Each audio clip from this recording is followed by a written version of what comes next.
Welcome back, folks and friends. Connecting Dots here. Today is Monday, October 20th, 2014. This is a continuation of Fukushima Day 1316. So if you haven't seen this video, well, basically we have proof now from Woods Hole Institute that Fukushima radiation has been found, while in this sample it was taken August 2nd, 2014. They found it 1,200 kilometers off the coast of the city of Vancouver.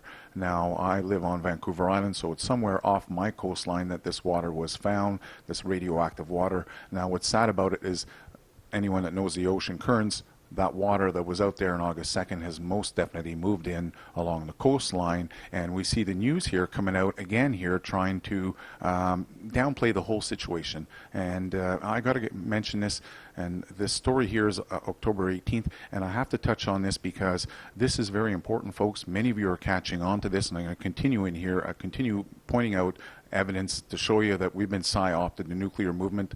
And this person here, Swami Amala, she's another one of those Miss Milky the Clowns and Missing Sky. They don't care about what kind of information they put out there, as long as they continue pumping out information on Fukushima, and well, they hope you can figure out the bullshit from reality. So she's part of it. I had to ban her because I'm not going to put up with these people that are two-faced. If they can't figure out that Beautiful Girl by Dana is a scam, then I'm not going to participate with these people. And many of you are waking up. I mean, you just look down the thumbnails here, and all the government shill agents, Dabu 7, Pink Safaret 2, they all show up. I mean, it's more and more evident the more you look down. Look, Alex Jones. Like, seriously, the guy, the big conspiracy guy who hasn't predicted a darn thing in his life. I mean, I've only been doing this since 2008 and what. I predicted the world's largest stock market crash 6 months before it happened. I predicted the rise of silver, gold. Miss Milky the Clown, we have the same thing here. Clown after clown after clown on YouTube. And all I can say is people are waking up, they're getting the big picture. Absolutely. So, or we're going to stay away from these people here. I've been talking about this boycott, and again here we have global news here. Again, watch the V. I've been saying the V's in the triangle. V has nothing to do with global news. Why would they have a V? Well, stay tuned. If you want to watch my videos, I'll be going over this because they keep showing their colors time and time again. So in this latest evidence here of dismissing the data, here we go. Today's the first sample that we're going to collect as part of a new project called INFORM that's funded by MEOPAR, a Canadian Centre of Excellence, to monitor for Fukushima radionuclides. In March 2011, a magnitude 9 earthquake struck Japan. The subsequent tsunami resulted in a meltdown of 3 of the Fukushima Daiichi nuclear plant's 6 reactors. Higher than normal levels of radiation have been detected on our coast. Health Canada and DFO have been monitoring since 2011. Those levels aren't a cause for concern. They don't present an acute radiological health risk. An acute risk. Well, he's definitely downplaying that. Acute, I guess not, but I'll get into all my points on this. What I do want to point out is that they mentioned about how the DFO has been checking this. Wrong. I've been covering these stories. In fact, I've even mentioned here I have a close relative. It's high up in the Canadian Food Inspection Agency, and they've informed me that no, they're not checking, even though they're the agency responsible for safety of food in Canada. They said they're not checking. They're going by the information that's given to them from the United States here. We do have Woods Hole Institute, which is promoted. It's a Boston University promoted through Health Canada. It's been going out here doing the testing since 2011 off our coast here of Canada and US. So they're the ones who've given us the recent data showing that, yes, Fukushima was found off the shoreline. Not to worry about, though. Go back to sleep. Nothing to worry about. Yes. So one of the things Global News and Jake Cullen are not going to talk about is the massive problem with all the water that's been accumulating. But before I get into all of that, I want to touch on some of the topics, how it's easy to debunk these people. So I'm going to read basically what I've typed here on my forum after viewing that video that someone posted here, and I'm like, okay, let's respond to this nonsense here, because honestly this is where it's getting very clear to many of you that there's a problem here. Okay, so only an uneducated idiot or a paid government agent would dare say such a flat-out lie. And I'm referring to the fact that we should not be concerned. Don't worry about it. And DFO has not been testing. I've been talking about this, how the Department of Fisheries only went out once, caught 26 fish, and yes, downplayed the whole thing. We don't have ongoing testing. Even the story here I published this summer here, about a few months ago, 3 months ago, regarding the FDA testing the food here in Alaska and then coming out telling you that the fish was safe. Go watch this video, Fukushima Day 1205. It's very clear. They're absolutely lying. You can't test 3 species of fish that are all bottom dwellers, that don't go anywhere, don't migrate, and then come out and make such a flat-out lie that's saying that the fish is all safe in Alaska. People are waking up here, folks. So I'll go on to say here that, for one thing, it's been medically proven that there isn't an acceptable safe level of radiation, as even low levels of radiation are a health concern, which have been shown to mutate and or kill life. And I'd like to add here that, you know, although they're taking these samples here off the coast of Victoria, the fact is, when Fukushima went down, just the first initial plume that hit Vancouver Island, they had levels here picked up at the Sydney airport 300 times above the legal U.S. drinking limit. So that was the atmospheric plume, and now we're just finally touching the beginning of the plume that's coming in the water, because this is an ongoing plume coming our way, right? They've just now picked it up. So I go on to say here that, secondly, and most importantly, is how, again, mainstream news downplays the Fukushima situation by showing small little water leaks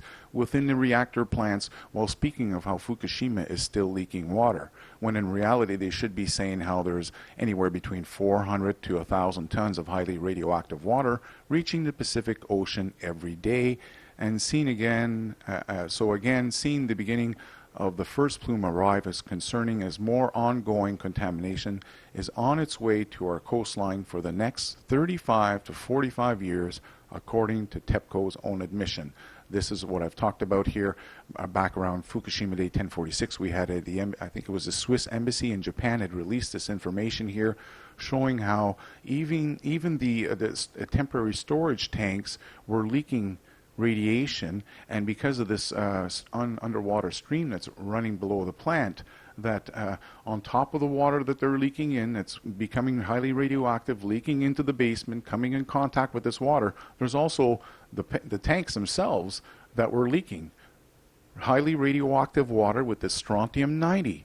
And oddly enough, this is what I've been warning about since the very beginning. I said, hold on a second, folks. We've got a major problem here, because of this German study that was done in the early 1990s that parallels the situation at Fukushima. And in that study, they talked about how this strontium-90 would begin spewing out around the 1,000-day mark and would continue spewing out for 5,000 days and higher rising levels ongoing for 5,000 days, and then continue spewing out, slowly releasing and slowing down for another 50,000 days. We have a major problem here. The media doesn't want to talk about it. They want to downplay it and say that the water they're getting right now, well, it's no concern. We should just go back to sleep. And yeah, I don't think so. Honestly, who do they think? These people must think we're all sheep and we're all just going to fall for it. So I highly recommend, again, you go watch this video if you haven't figured out yet that you've been lying. I've caught the FDA lying. It's very clear in that video the reason why we need to purchase, not just I, because I'm not putting all my money into it. In 2011, I went back and forth across Canada on my own cash here. You folks helped out with the donations towards the Geiger counters. I got 2 of them, but I need a high-end Geiger counter now, and my $3,000 Geiger counter doesn't do it, and the $400 one doesn't do it. I need something that's roughly about $15,000 to $20,000 called a gamma spectrometer, and with a gamma spectrometer, I can actually locate, isolate, and tell you what intensity a specific isotope is coming in at. And that's important here. If you don't know yet, it's all about fingerprinting and finding out which radioactive nuclide you're locating, and this is what's mentioned in this Fukushima Day 1316. Okay, I'm going to finish up this video here with something I'd started a little while back. I'd mentioned how I've been in contact for a couple of years now with an older gentleman, a 32nd degree Freemason, who had gone out on a special expedition with Neil Armstrong and Buzz Aldrin, the astronauts, and to find out this secret underground location, which was first discovered by Admiral Byrd. on his expedition, but later on brought out by this gentleman who I've interviewed in the past, and I'm about to go interview him again. I've sent out some copies here to protect myself here, so I'm waiting for that to all come in, and because we're not doing any communication over the phone, it's all groundwork. I got to make sure the message comes back, everything's been received, and then I'm going to be releasing a more recent interview where I can just go for the juice of the information that many of you want. Now, many have already posted information on that very first video I talked about on March 20th, and if you go look down below, there's some great information on this thing. He's not the first gentleman to speak out on this information, but what's good about it, you're going to hear from someone who actually brought Neil Armstrong and Buzz Aldrin with their transponders, and they landed with a full plane. I think he said Baker Lake. I'll have to go over that again. As I said, I've interviewed several times on different topics.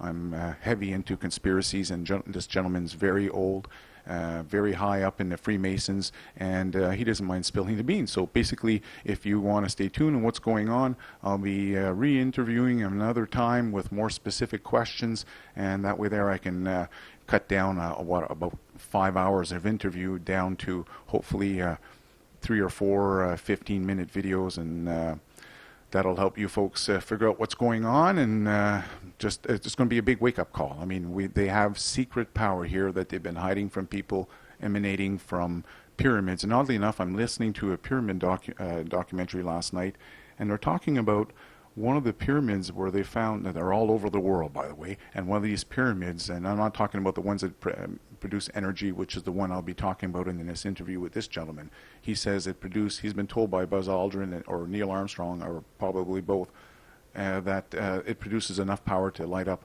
10 large U.S. cities.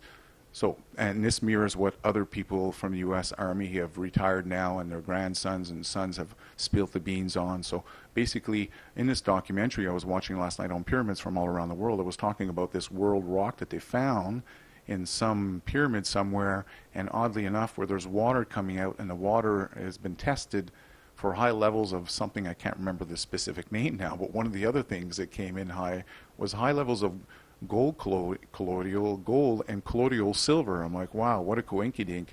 Okay, so hope you enjoyed the information, and I'll leave a link over at my website if you want to check it out, because one of the big things you're not going to hear from many of these people is bioaccumulation, and that's why we need the gamma spectrometer.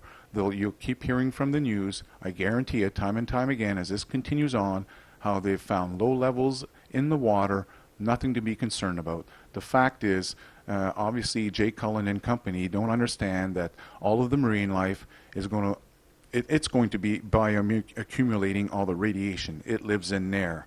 Okay, so there's no doubt about it. They need to be checking the kelp. They need to be checking the bivalves. They need to check fish. And this is all stuff that I'll be doing for free right here, as I live right here on Vancouver Island, right on the Strait of Juan de Fuca, roughly just a couple of minutes away from where these people were taking that sample. Okay, they're down at Ogden Point, and I think I can walk down there in about 10, 12 minutes roughly. And yeah, I can pick up all kinds of sea life here, right here in Victoria, and I can test it for free. Don't worry about the water. It's not going to become highly radioactive. The news will be saying the same thing for years to come. So I need to raise funds here for gamma spectrometer. We got to test for that strontium-90. That's my major concern. This is what they were talking about in that German study. So I'll leave a link down below if you want to go watch the study, or you can hit the spacebar on your computer there and read the part of the study there. And basically, yeah, that's our concern, folks. You're not going to hear about it in the news because it's controlled information. Many of you figure this out by now. Okay, hope you enjoyed the video.